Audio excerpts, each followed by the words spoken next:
आपल्याला काही कटू निर्णय घ्यावा लागणार आहे। तुम्हाला म्हणजे तुम्हाला हे सांगत असताना माझ्या वेदना मी सांगू शकत नाही। ज्यावेळेस हा निर्णय घेण्याचा वेळ शेवटची आली,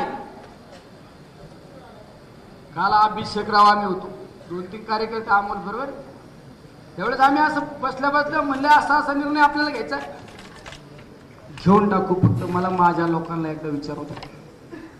मला सुद्धा मेसेज आले असतील की आपल्याला महत्वाच्या निर्णयावर भेटायचे, पण मी तुमची माफी मागतो। तर तुम्ही मला 5 वर्षासाठी लोकप्रतिनिधी म्हणून पाठवलं होतं, पण जर आपल्याला लोकसभेची निवडणूक लढायची असेल तर आपल्याला विधानसभा सदस्य पदाचा राजीनामा द्यावा लागणार।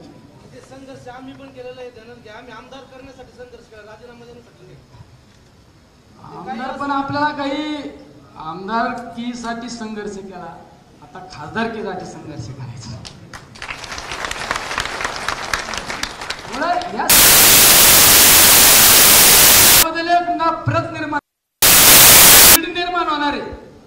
अरे तुम्हाला जेवढी नफरत निर्माण होणार आहे, जेवढी चीड निर्माण होणार आहे, त्यापेक्षा 10 पट ह्या शरीराला माझ्या वेदना होत आहे। कारण आपण 5 वर्ष त्यात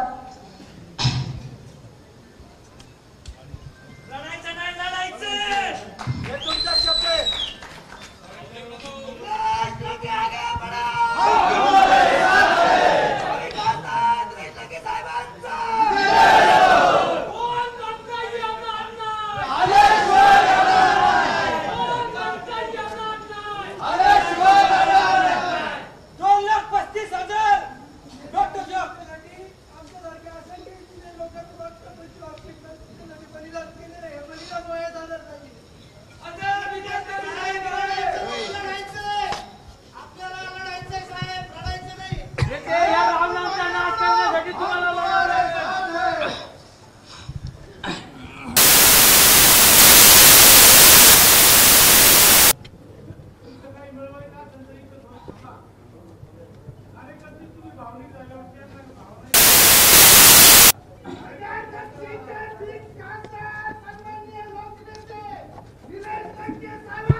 त्यामुळे आपल्याला आपल्या विधानसभा सदस्याचा राजीनामा देणं आपल्यासाठी योग्य ठरणार आहे।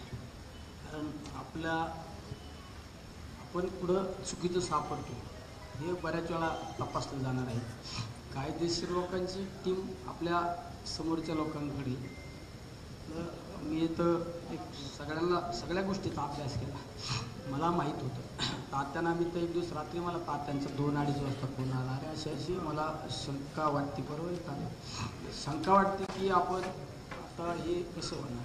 2:30 वाजता नगरच्या राष्ट्रवादी भवनला तात्या माझी वाट पाहत होते रात्री, आणि आम्ही दुसऱ्या दिवशी मोठ्या साहेबांना पण भेटलो, साहेबांना पण या सगळ्या गोष्टी सांगितल्या। साहेब मला म्हणजे ठीक आहे, बघ काय कसं करता येईल। तर मी सगळ्या गोष्टीचा अभ्यास केला मित्रांनो। आपल्याला या जसं आपण जिल्ह्यात तालुक्याचं चित्र बदलावण्याचा प्रयत्न केला, आता आपल्याकडे अपेक्षा आहे लोकांच्या नगर दक्षिण लोकसभा मतदारसंघासाठी केला। त्यांना माझ्याकडून काय मिळवायचं काय, बाहेरच्या लोकांनी त्यांना माझ्याकडून काय मिळवायचं।